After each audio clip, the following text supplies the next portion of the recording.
আসসালামু আলাইকুম। কেমন আছেন সবাই? আলহামদুলিল্লাহ আমি আপনাদের দোয়ায় অনেক ভালো আছি। নতুন পুরনো সকল বন্ধুদেরকে জানাই অনেক অনেক শুভেচ্ছা, অভিনন্দন।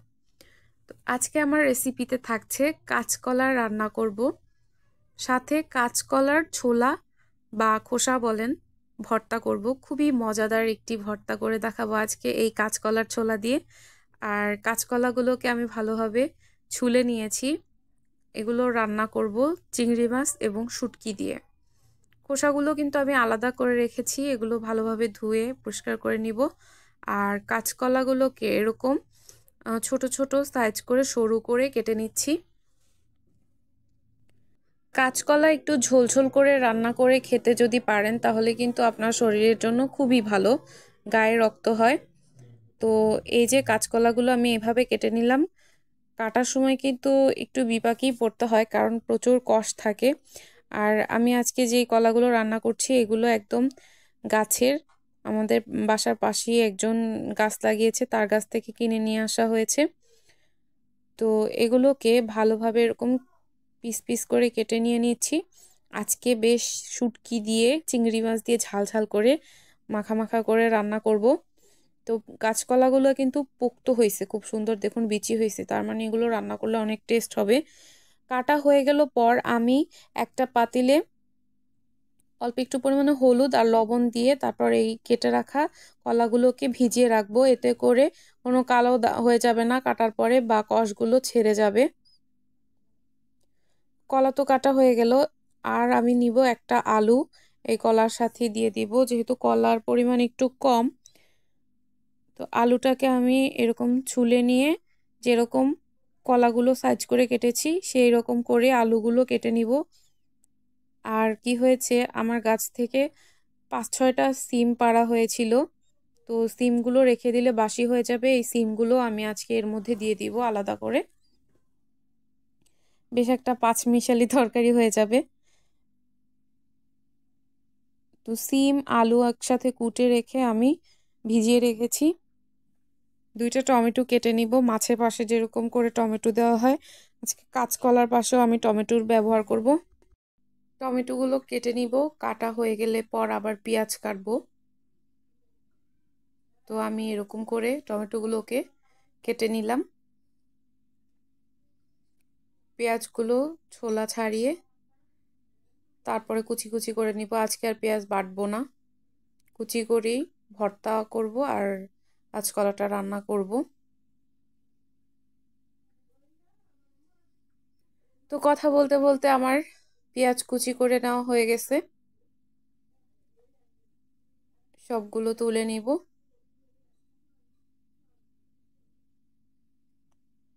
এই হলো আমার পেঁয়াজ আর টমেটো। তো ডিরেক্ট চলে যাব রান্নায়। কড়াইয়ে তেল গরম করতে দিয়ে দিলাম, তেলটা গরম হয়ে আসবে পর তো এখানে আমি চিংড়ি মাছ, ছুরি শুটকি আর একটা শীতল শুটকি দিয়ে ভালোভাবে নেড়ে চেড়ে ভাজি করে নিচ্ছি লাল করে। 2 পদের শুটকি দিয়েছি আর চিংড়ি মাছ, বুঝতেই পারছেন ইনশাল্লাহ কতটা মজা হবে। আর এপাশে আমি কাঁচকলা আর আলুগুলোকে একটু নুন হলুদ দিয়ে তেলে ভেজে নিচ্ছি।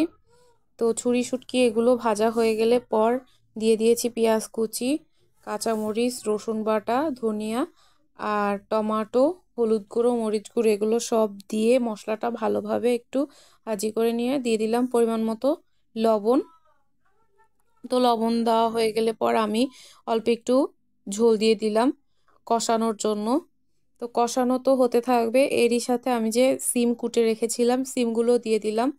এই মশলার সাথে কিছুক্ষণ কষিয়ে নিব, তাহলে সিমটা তাড়াতাড়ি সিদ্ধ হবে। সিম অল্প একটু টাইম কষিয়ে নিয়ে দিয়ে দিলাম কাঁচকলা আর আলু যে ভাজি করে রেখেছি, এগুলো একসাথে দিয়ে নেড়ে চেড়ে কিছুক্ষণ কষিয়ে নিব। কষানো হয়ে গেলে পর দিয়ে দিব পরিমাণ মতো ঝোল। তো ঝোলটা দেওয়ার পর টকবক করে কিন্তু ফুটে উঠেছে, বেশ সুন্দর, আস্তে আস্তে কালারও আসতে চলেছে।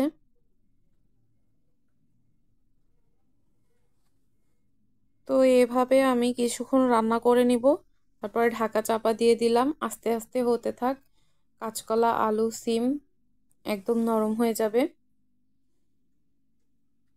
তো আস্তে আস্তে কিন্তু আমার ঝোলটা প্রায় টেনে এসেছে, আমি কিন্তু মাখা মাখা ঝোল রাখবো। কাঁচকলায় কিন্তু অনেক উপকার। কাঁচকলার একটু ঝোল রান্না করে খেলে কিন্তু শরীরে রক্ত হয়। তো এই যে রান্না কিন্তু অলরেডি হতে থাক। এবারে আমি চলে যাব ভর্তা করতে। কাঁচকলার ছোলাগুলোকে আলাদা করে কিন্তু আমি সিদ্ধ করে নিয়েছি। সিদ্ধ করে পানিটা ঝরিয়ে একটু নুন হলুদ দিয়ে তারপর হালকা তেলে এই ছোলাগুলোকে ভাজি করে নিচ্ছি। কাঁচকলার খোসা বাটা কিন্তু অনেক মজা এই ভর্তাটা। বাসায় একবার হলেও ট্রাই করে দেখবেন।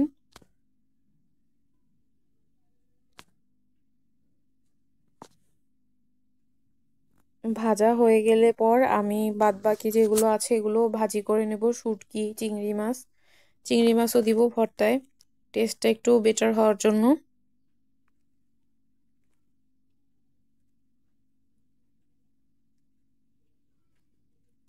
আমি একটু টাইম নিয়ে ছোলাগুলোকে বা খোসা বলেন ভাজি করে নিচ্ছি। তো আমার কাঁচকলার খোসা কিন্তু ভাজি করা হয়ে গেছে। এরপরে উঠিয়ে নিয়ে আমি দিয়ে দিলাম চিংড়ি মাছ আর দুইটার মতো শীতল শুটকি।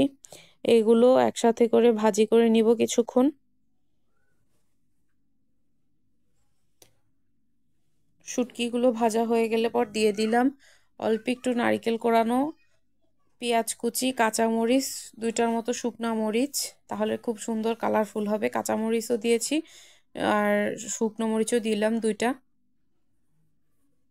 তো এবারে ভালোভাবে কিছুক্ষণ এগুলোকে নেড়ে চেড়ে ভাজা ভাজা করে নিব। পেঁয়াজটা একদম নরম হয়ে যাবে পর তুলে নিয়েছি। দেখুন একপাশে হচ্ছে গিয়ে আমার ভর্তা করার জন্য যে কাঁচকলার খোসাগুলোকে ভেজে নিয়েছি, আর এক পাশে পেঁয়াজ, রসুন, কাঁচামরিচ, শুকনা মরিচ এগুলো যে টাইলে নিছি, তো শুটকি। এবারে প্রথমে আমি এই মশলাগুলো বেটে নিয়ে তারপর আমি খোসাগুলো বাটবো, তাহলে খুব ইজি হবে।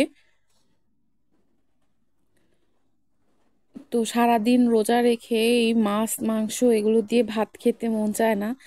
ইচ্ছা করে জানি একটু ভর্তা দিয়ে হলে যদি অল্প একটু ভাত খেতে পারি আর কি।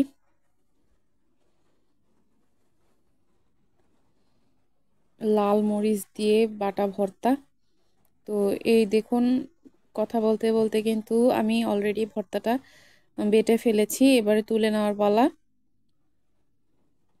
কতটা লোভনীয় লাগছে দেখতে, যেমন দেখতে খেতেও কিন্তু খুব মজা আর খুব সুন্দর একটা ঘ্রাণ বের হইতেছে ভর্তাটার।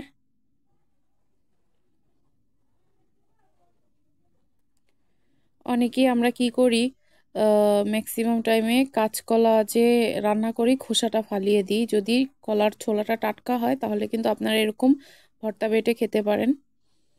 আর এই হচ্ছে গিয়ে কাঁচকলা রান্না শুটকি দিয়ে, সাথে সিম আলু আছে। দেখুন কত সুন্দর লাগছে কালারটা।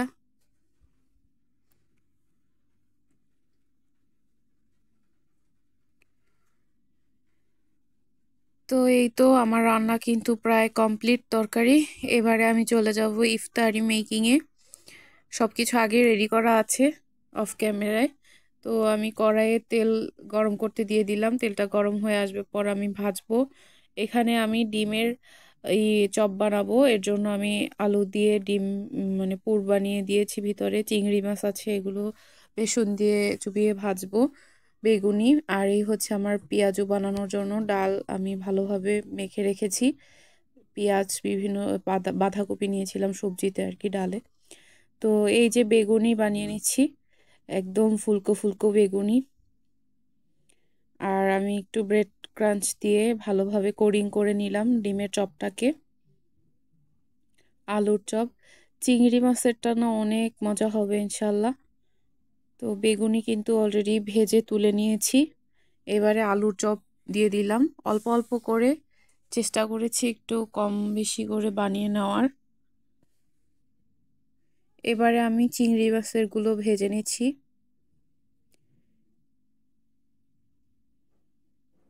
দেওয়ার সাথে সাথে কিন্তু একদম ফুলে উঠেছে মাসাল্লাহ।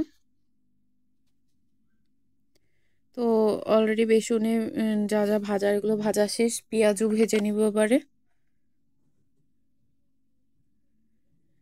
পেঁয়াজুটা কিন্তু অনেক মজা হয়, সবজি পেঁয়াজু, এটাকে ডাল দিয়ে আর কি, বাঁধাকপি দিয়ে একদিন আপনাদেরকে রেসিপি দিব। আর ছোলাটা আমি প্রথমে একটু দিয়ে পেঁয়াজ কাঁচামরিচ এগুলো দিয়ে ভেজে নিচ্ছি, পরে আমি আলু দিব।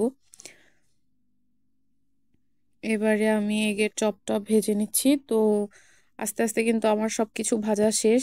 এবারে একটা বড় এরকম ডালায় সাজিয়ে নিলাম ডিমের চপ, পেঁয়াজু, বেগুনি, আলুর চপ, চিংড়ি মাছের ওইটা, আর এই হইছে ছোলা। এবারে সব কিছু সাজায় রাখতে হবে। শরবত, এগুলো চিড়া, এগুলো করব আস্তে আস্তে।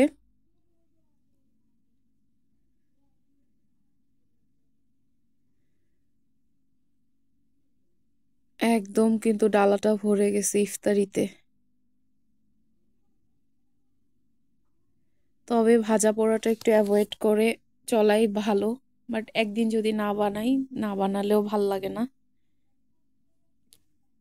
ইফতারের পরে খাই আর না খাই, ভাজা পোড়া কিন্তু টেবিলে দেখলে ভাল লাগে। আর এইটা ছিল স্পেশাল, দই দিয়ে, কলা, চিড়া, সাথে কিন্তু অনেক কিছু অ্যাড করা হয়েছে, বাদাম, খেজুর। খুবই স্বাস্থ্যকর এটা ছিল, আর অনেক মজা। এভাবে করে আপনারা বাসায় বানিয়ে দেখবেন, ভালো লাগবে। তো ভিডিওটা এখানে শেষ করছি।